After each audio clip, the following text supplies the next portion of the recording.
The morning everything exploded began with a yellow bus, a trembling child, and a woman who believed power was hers by default. When my phone rang, I didn't know a simple bus stop argument would end with handcuffs, apologies, and a career-ending mistake. Stay with me, because what happened next changed our neighborhood forever. It was 7:12 a.m., the hour when routine lulls you into thinking nothing bad can happen. I was already at City Hall, reviewing overnight reports, when my wife's voice cracked through the call. She said someone from the HOA was yelling at our daughter at the bus stop. Not scolding, not correcting, yelling. I heard the fear underneath her words, the kind that turns your blood cold. According to my wife, a woman everyone knew as Karen had marched up to the curb, clipboard in hand, barking orders about uniforms, backpacks, and where children were allowed to stand. She claimed the bus stop violated HOA policy, even though it sat on a public road. Most parents ignored her. My daughter didn't. She froze, and Karen noticed. Karen leaned down to my child's level, pointing a finger inches from her face, demanding to know which house she belonged to. My daughter tried to explain she was just waiting for the bus. That wasn't enough. Karen snapped that she'd handle this officially, and threatened to report us for non-compliance. Other parents stepped in, but Karen only grew louder, feeding off the attention.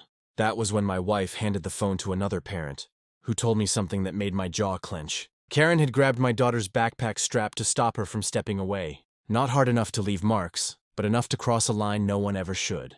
The bus was minutes away. My child was crying, and Karen was still talking about fines. I told them to stay calm, keep distance, and let the bus arrive.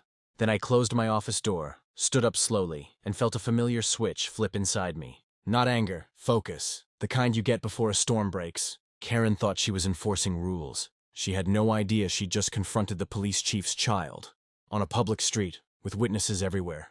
Across the street, phones were already recording, whispers spreading fast, the kind of moment that never stays small.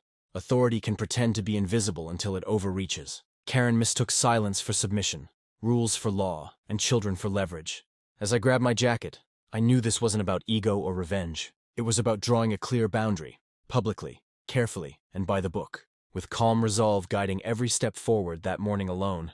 By the time I pulled up near the bus stop, the scene looked deceptively normal. The bus hadn't arrived yet. Kids stood in small clusters, parents whispered, and right in the center of it all stood Karen, arms crossed, chin high, acting like she owned the sidewalk. What she didn't see was the unmarked city vehicle rolling to the curb or the badge tucked inside my jacket. I stepped out calmly, not announcing myself, not escalating anything. Years in law enforcement teach you that tone matters more than volume.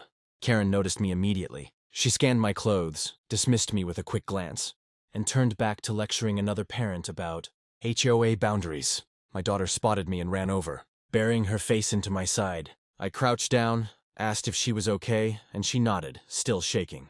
That's when Karen turned her attention to me. She demanded to know who I was and why I was interfering with HOA enforcement. Asked her politely to step back and not speak to my child again. That should have ended it. Instead, she laughed, a sharp, confident laugh. She told me I had no authority here and that she'd already documented our violations. I asked her one simple question. Did she touch my child? Karen hesitated, then said she lightly restrained my daughter for safety reasons. Several parents audibly gasped. Phones lifted higher. Karen didn't notice. She was too busy explaining how HOA rules overrode uninformed parents.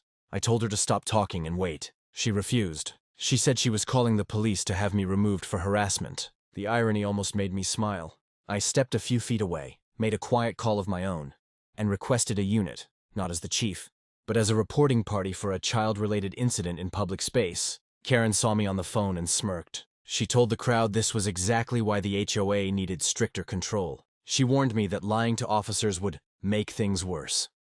When I hung up, I finally told her to put her clipboard down and step back from all minors immediately. She squared her shoulders and said, "Or what?" That question hung in the air just as the bus rounded the corner. Children boarded quickly, parents watching in tense silence. Karen folded her arms, certain she'd won. She still didn't know who I was. She still thought this was about neighborhood rules. But as the patrol car's siren chirped softly at the corner, her confidence flickered for the first time. Because authority, real authority, doesn't shout. It arrives quietly, with witnesses, documentation, and consequences waiting patiently behind it. The patrol car rolled up slowly, lights off but unmistakable, and every conversation at the bus stop died at once. Two uniformed officers stepped out, scanning the scene the way cops do when they already know something's off. Karen's posture stiffened. She straightened her blazer, clutching her clipboard like a shield, and marched toward them before anyone else could speak. She launched into her story immediately. She claimed she was an HOA board member enforcing safety rules, that an aggressive parent had interfered, and that she'd been threatened. She spoke fast, confident, rehearsed. The officers listened without interrupting, eyes drifting occasionally toward the parents behind her, toward the phone still recording, toward me standing quietly with my wife. When Karen finally paused for breath, one of the officers asked a single question. Had there been physical contact with a child? Karen hesitated again, then repeated her earlier line about lightly restraining my daughter for safety. This time, it didn't land the way she expected. The officer's expression changed. He asked her to step aside. I was asked to give my statement next. I kept it factual. Time, place, public roadway. Verbal confrontation. Physical contact. Emotional distress. Witnesses present. I didn't raise my voice. I didn't mention my position. I didn't need to. My wife filled in the details, and then another parent stepped forward, then another. Each account matched. Each added weight. Karen started interrupting, insisting HOA bylaws allowed her actions. One officer finally told her to stop speaking. She scoffed and demanded a supervisor, saying these officers were clearly biased. That's when the second officer quietly recognized me. His eyes widened just slightly. He addressed me formally, by title, without thinking. The silence that followed was deafening. Karen's face drained of color. She looked from the officer to me, then back again. Realization crashing over her in waves. She tried to recover, stammering that she didn't know. That this was all a misunderstanding. That she was just trying to keep children safe. The words sounded hollow now, stripped of confidence and authority. The officers asked Karen to turn around. She protested loudly, claiming harassment, abuse of power, retaliation. The officer explained clearly and calmly that she was being detained for unlawful contact with a minor and disorderly conduct on a public roadway. The cuffs clicked shut as several parents gasped and one quietly cheered. Karen's voice rose as she was guided toward the patrol car, shouting about lawyers and boards and how this wasn't over. I stood still, heart steady, watching the consequences unfold exactly as procedure required. This wasn't personal. It was professional, and it was far from finished. News travels fast in quiet neighborhoods, but this spread like wildfire. By lunchtime, the video from the bus stop had already reached local forums, group chats, and the HOA's own private page. Different angles showed the same truth. Karen leaning into a child's space, parents objecting, officers stepping in. There was no dramatic music, no editing tricks, just raw footage that spoke for itself. At the station, Karen's confidence completely collapsed. Without her audience and clipboard, she was just another civilian facing questions she couldn't talk her way out of. She alternated between tears and anger, insisting she was the victim, claiming she'd been targeted because she was doing her job. The problem was simple. HOA authority ends where public law begins, and it never extends to touching someone else's child. While the paperwork moved forward, I made a deliberate choice to step back. I recused myself from any direct involvement beyond the initial report. Transparency matters, especially when emotions run high. Another supervisor reviewed the case, body cam footage, witness statements, and the videos circulating online. The conclusion came quickly and unanimously. The arrest was lawful, and the charges would stand. That afternoon, the HOA board called an emergency meeting.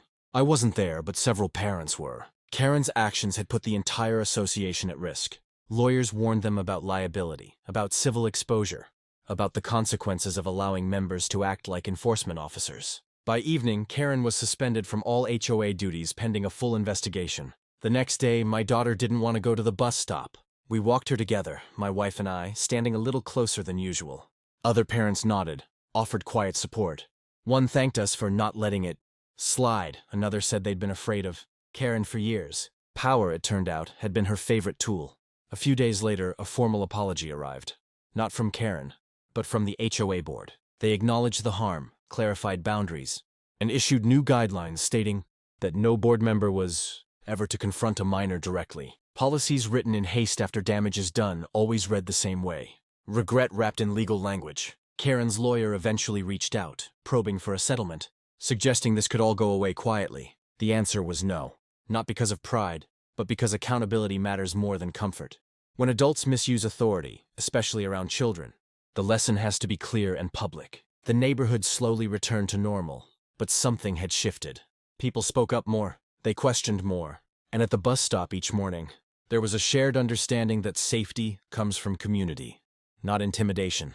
The court date arrived quietly, without the drama Karen once thrived on. No crowd, no clipboard, just a defendant sitting smaller than she ever had at the bus stop. The charges weren't extreme, but they were serious enough to matter. Unlawful contact with a minor, disorderly conduct, and a civil complaint filed separately by another family who'd come forward after seeing the video. Patterns, once exposed, have a way of revealing themselves fully. Karen avoided eye contact the entire time. Her attorney argued intent, claimed misunderstanding, insisted there was no malice. The judge listened patiently, then played a short clip from one of the recordings. Less than 30 seconds. That was all it took.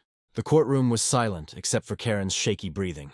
The judge ruled decisively, ordering probation, mandatory parenting and boundaries classes, and a permanent no-contact order with my family. Outside the courthouse, reporters waited. I gave a brief statement and nothing more. I didn't mention my title. I didn't need to. The story wasn't about me being police chief. It was about what happens when someone mistakes proximity to power for actual authority. The headline wrote itself anyway. The HOA dissolved Karen's position completely. Within weeks, new leadership took over, rewriting rules, scaling back enforcement, and opening meetings to all residents. Attendance tripled. People who'd stayed silent for years finally spoke. Fear had kept them quiet. Accountability gave them a voice. At home, life slowly settled back into routine. My daughter laughed again at the bus stop. She made friends without glancing over her shoulder. One morning, she asked me why that woman had been so mean. I told her the truth in simple terms. Sometimes adults forget rules apply to them too. And when they do, it's okay to ask for help. That lesson mattered more than any arrest. I've worked in law enforcement long enough to know that badges don't make people good, and titles don't make them right. What matters is restraint, empathy, and knowing where your authority ends. Karen learned that the hard way. Our neighborhood learned it together. Every now and then, someone recognizes me at the bus stop and thanks me again. I always correct them. This wasn't about who I am. It was about what any parent should expect. That their child can stand on a public sidewalk without fear of being threatened by an adult, hiding behind rules. Power doesn't belong to the loudest voice or the person holding a clipboard. It belongs to the law, to the community, and to the courage to say this stops here. And sometimes, the most important arrest is the one that reminds everyone watching that no, one is above the line once it's clearly drawn.